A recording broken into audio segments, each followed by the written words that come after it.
In the year 1754, hidden deep in the Black Forest near Baden-Württemberg, stood the ivy-clad estate of Duke Friedrich von Ravensberg, a reclusive nobleman known more for his eccentric habits than for his title. Locals whispered of how no visitor ever stayed more than a night, and how strange sounds, like weeping, scratching, and muffled screams, sometimes echoed from the manor after dark. Friedrich had inherited the estate young, after the sudden deaths of both his parents, deaths declared accidental, though their bodies were never publicly displayed. He grew up in near-complete isolation, tutored privately, and by the age of 25, he no longer spoke to anyone.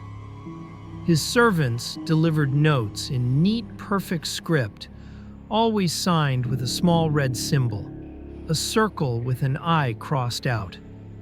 What the townspeople didn't know was that beneath Ravensberg Manor lay a labyrinthine network of sealed-off chambers. These weren't cellars for wine or storage. They were old fortified holding cells from the 30 Years' War. It was said that Friedrich's grandfather, a general turned occultist, had used the rooms to conduct quiet studies on deserters and prisoners of war. The knowledge of these places should have died with him. It didn't. In 1761, a chambermaid named Clara vanished inside the manor.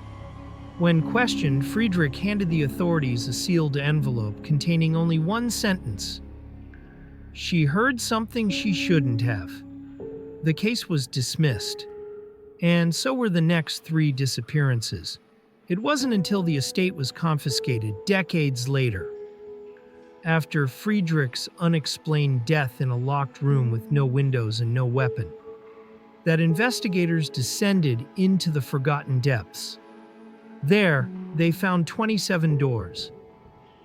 Behind 12 of them, skeletons shackled upright, mouths forced open with surgical clamps.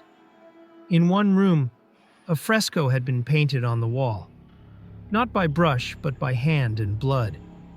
It depicted a man sitting in a chair, whispering into a mirror that bore no reflection.